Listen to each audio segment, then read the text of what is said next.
सिद्धू नामी एक लड़का गांव में रहता था। वो अपनी माँ और अपनी बहन के साथ अपने घर में रहा करता था। वो जंगल में मवेशी चराता था। पहाड़ के करीब एक बहुत बड़ा सा दरख्त था। सिद्धू उस दरख्त के नीचे बैठता था और अपनी सुरीली सी आवाज़ में गीत गुनगुनाया करता था। वहाँ के परिंदों से उसकी दोस्ती हो गई थी। वो मवेशियों पर नज़र भी रखता और शाम को वापस गांव चला जाता था। वो मवेशियों को अपने मालिकों के हवाले कर दिया करता था। ऐसा करने से उसको कुछ पैसे मिलते, जिससे वो अपने घर के सारे अखराजात पूरे किया करता था। वो जो पैसा कमाता था उससे अपनी माँ की देखभाल करता और साथ ही अपनी छोटी बहन का ख्याल भी रखता था और साथ घर के लिए कुछ ज़रूरी सामान भी ख़रीद लिया करता था। वो लोग बाज़-औक़ात अच्छा खाना खाने के लिए तरसते थे। वो सादा सा खाना खा खा कर बोर हो चुके थे, लेकिन वो मजबूर थे और अपने हालात के सामने बहुत बेबस थे। भाई, क्या हम हमेशा यही सादा खाना खाते रहेंगे? क्या हमें कोई अच्छी चीज़ नहीं नसीब होगी? सिद्धू अपनी बहन के मासूम से सवालों पर परेशान हो जाता और उसे बताता कि हमारा भी अच्छा वक्त ज़रूर आएगा। अगली सुबह सिद्धू मवेशी चराने के लिए जंगल की तरफ चला गया। उसने वहाँ एक लकड़ी काटने वाले को देखा जो दरख्त को काट रहा था।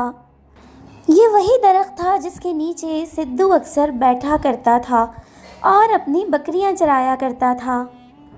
सिद्धू ये सब देखकर बहुत परेशान हुआ और साथ ही उदास भी हो गया। उसने लकड़ियाँ काटने वाले के नज़दीक जाकर उससे कहा, मेरी बात सुनो, तुम इस दरख्त को क्यों काट रहे हो? मुझे लगता है तुमको मालूम नहीं है कि इस दरख्त में कौन रहता है।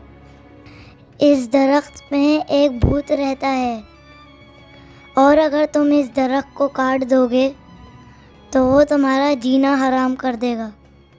सिद्धू की बात सुनकर वो शख्स जो दरख्त को काट रहा था परेशान हो गया।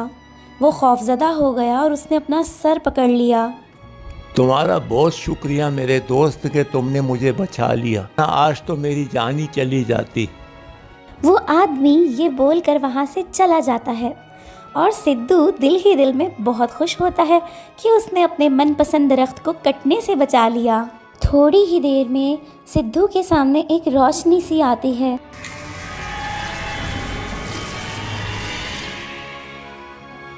और अचानक से वो दरख्त नमूदार हो जाता है। सिद्धू देखकर हैरान रह जाता है। मेरे दोस्त, तुमने मेरी जान बचाई है, इसलिए मैं बहुत खुश हूँ और मैं तुम्हें तोहफे के तौर पर एक घंटी देता हूँ। उसके बाद वहाँ पर सुनहरे रंग की एक छोटी सी प्यारी सी घंटी आ जाती है, जिसको देखकर सिद्धू बड़ा ही हैरान होता है। लेकिन मैं इस घंटी के साथ क्या करूँगा और ये मेरे किस काम की? ये कोई आम घंटी नहीं है मेरे दोस्त, ये बहुत ही खास घंटी है। तुम जो भी खाना चाहो इस घंटी को हुक्म देकर अपनी पसंद का खाना मंगवा सकते हो, लेकिन हाँ, याद रहे कि तुम इससे दिन में सिर्फ एक ही मर्तबा खाना मंगवा सकते हो। तुम्हारा बहुत शुक्रिया मेरे दोस्त। सिद्धू बहुत खुश था कि अब कोई भी भूखा नहीं सोएगा।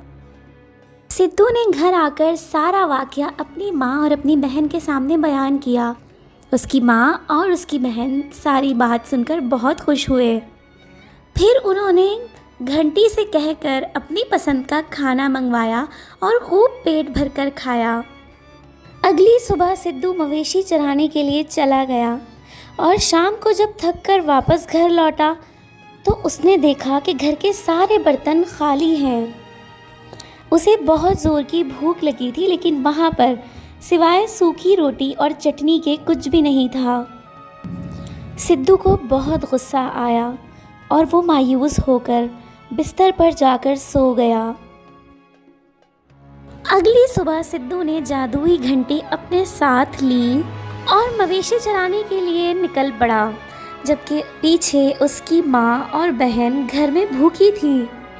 उन्होंने पीछे जादुई घंटी बहुत तलाश की, लेकिन उन्हें जादुई घंटी ना मिली। वो समझे कि वो जादुई घंटी को खो चुके हैं और ये सोचकर वो दोनों उदास हो गए। बिल आखिर वो दोनों भूखे ही सो गए। शाम को जब सिद्धू घर वापस आया तो उसने जादुई घंटी बाहर निकाली और उस घंटी से अपनी पसंद का खाना मंगवाया। सिद्धू की माँ और बहन को ये देखकर बहुत अफसोस हुआ। भाई, आप खुद घर हो गए हो। पहले आप ऐसे नहीं थे। आप घंटी अपने साथ ले गए और हमें बताया तक नहीं। सिद्धू बेटा, तुम्हारे जाने के बाद हमने इस घंटी को बहुत तलाश किया, मगर ये हमें ना मिली। तुम जाते वक्त अगर हमें बताकर जाते तो हम इतने परेशान ना होते। आज हमें इस घंटी की वजह से भूखा सोना पड़ा। सिद्धू अपनी माँ और अपनी बहन की बातों को सुनकर उदास हो गया। उसे अपनी गलती का एहसास हुआ। आप लोगों को मेरी गलती तो नज़र आ गई, लेकिन जब कल आप लोगों ने घंटी से खाना मंगवाया तो आप लोग मेरे लिए खाना रखना भूल गए। मैं थका हुआ था और मैं भूखा ही सो गया। आज मेरे पास कोई दूसरा रास्ता नहीं था। मैं उदास था और गुस्से में भी था, इसलिए मैं उस जादुई घंटी को अपने साथ ही ले गया। सिद्धू की बात सुनकर उसकी माँ और उसकी बहन को अपनी गलती का एहसास हो गया और फिर उन तीनों ने मिलकर जादुई घंटी से अपनी पसंद का खाना मंगवाया और खूब पेट भरकर खाया। दोस्तों, हमारी कहानी यहीं पर ख़त्म होती है और इस कहानी से हमें ये सीख मिलती है कि हमें खुद गर्ज नहीं होना चाहिए। हमें अपने साथ साथ दूसरों की ज़रूरियात का भी ख्याल रखना चाहिए।